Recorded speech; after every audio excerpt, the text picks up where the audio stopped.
Hello mga kapitbahay, it's Jen. For today's video, pag-usapan natin yung mga tipid hacks na pwede natin magawa dito sa probinsya. Tipid hack number 1 is to grow your own food. Most of the people naman here have their own land. Normally, malaki pa yung space na pwede natin pagtaniman and pwede natin itanim yung mga basic na pwede natin magamit sa kitchen like calamansi, mga lemons, tomato, kung kaya mo itanim, talong, squash, malunggay. Kung green thumb ka, itanim mo na lahat ng pwede mong itanim. Basta kaya ng powers mo. Para makatipid ka na, di ba? Pipitasin mo na lang sila. Not only that, makakatipid ka ng pera pambili ng food mo, makakatipid ka rin ng pamasahe. Which leads us to tipid hack number 2. Siyempre, kailangan ng mga halaman ang water. Ano nga ba makatipid ng water in the long run? So, maganda magpalagay ka ng poso and yun na rin yung gagamitin mo pang dilig sa mga halaman.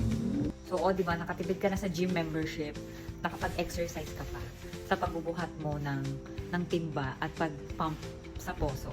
Tipid tip is, so since nakapagtanim ka na, pwede mong i-barter yan dun sa iba mo mga kapitbahay. Wala ka nung tanim nila, sila naman vice versa, wala din sila nung tanim mo na yon, then you can exchange, barter, ika mo. Next tipid tip is you buy in bulk. Saves you time and it saves you transportation fees. And kung sa palengke ka syempre na mamalengke, then mas malaki yung pwede mong maitawad.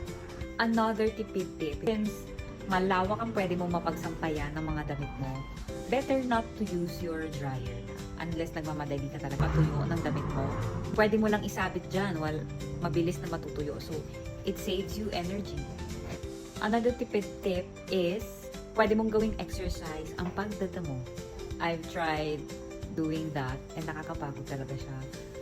Yung pagyuko pa lang and bend ng knees ng matagal and then chop mo yung mga grass, it's nakakapagod. And it's a good exercise and it's a good hobby. Matipid siya. So yun lang guys, thanks for watching. If you do like this content, please do like and share.